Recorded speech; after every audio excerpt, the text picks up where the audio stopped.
Hello வணக்கம். Welcome to நெல்லையாச்சி சமையல். இன்றைக்கி நம்ம சேனலில் மாங்கோ லஸ்ஸி போட போகிறோம். மாங்கோ லஸ்ஸி இப்போ மாங்கோ சீசன் இன்னும் 2 மாதத்தில் முடிஞ்சிடும். மாங்காய் நிறைய கிடைக்கி. அது போக இப்போ பிள்ளைங்களுக்கெல்லாம் லீவு நாளுங்கும் போது இதை பண்ணி கொடுங்க. மாங்கோ லஸ்ஸி செய்கிறது ரொம்ப ஈஸி. பிள்ளைங்க விரும்பியும் சாப்பிடுவாங்க. எப்படி பண்ணுறதுங்கிறத நம்ம பார்ப்போம்.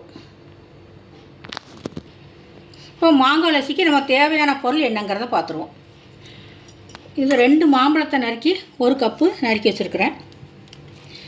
இது 3/4 கப்பு தயிர் எடுத்துக்கோங்க. கொஞ்சம் ஐஸ் கட்டி. இது ஒரு 2 ஸ்பூன் சீனி நான் எடுத்து வச்சுருக்கேன். உங்களுக்கு இனிப்பு எவ்வளோ தேவையோ அது தக்கபடி கூட்டி குறைச்சிக்கோங்க. கொஞ்சம் ஏலக்காய் பொடிச்சு வச்சுக்கோங்க. இது குங்குமப்பூ வெது வெதுப்பான தண்ணியில் கொஞ்சம் போட்டு வச்சுருக்கிறேன். ஏன்னா கலர்ஃபுல்லாக இருக்கும் இதை போட்டிங்கன்னா. இப்போ நம்ம எப்படி பண்ணுறதுங்கிறத பார்ப்போம். இப்போ நம்ம ஃபஸ்ட்டு மாம்பழத்தை போட்டுக்கிடுவோம்.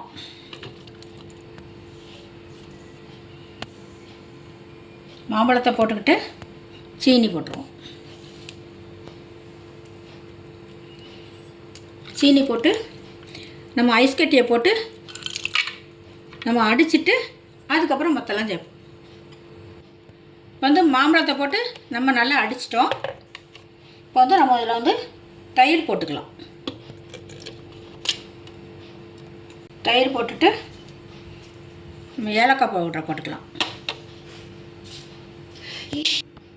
குங்குமப்பூ தண்ணியை நான் ஊற்றினேன், அதை எடுக்க மறந்தாச்சு. இப்போ அதையும் சேர்த்துக்கலாம். சேர்த்துட்டு நம்ம அடிச்சிடலாம். இப்போ மாங்காய் லஸ்ஸியை நம்ம அடிச்சிட்டோம். இதை நம்ம கிளாஸில் ஊற்றி குடிக்க வேண்டியதான். இப்போ லஸ்ஸி மாங்காய் லஸ்ஸி ரெடி ஆகிட்டு நம்ம கப்பில் ஊற்றி சர்வ் பண்ணிக்கலாம்.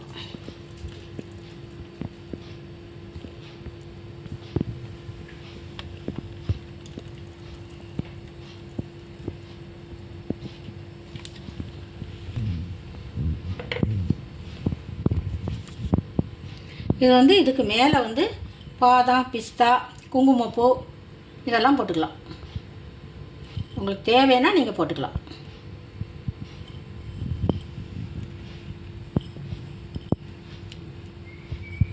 இது அடிஷ்னல் தான், நீங்கள் தேவைன்னா போட்டுக்கோங்க.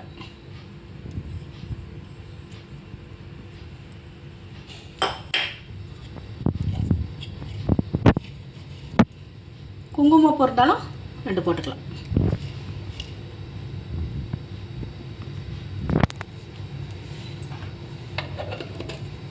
இப்போ மாங்காய் லஸ்ஸி ரெடி ஆகிட்டு, நீங்களும் வீட்டில் இதை மாதிரி பண்ணி பார்த்துட்டு எனக்கு எப்படி இருக்குங்கிறத லைக் பண்ணுங்கள், ஷேர் பண்ணுங்கள், கமெண்ட் பண்ணுங்கள். கண்டிப்பாக சப்ஸ்கிரைப் பண்ணுங்கள்.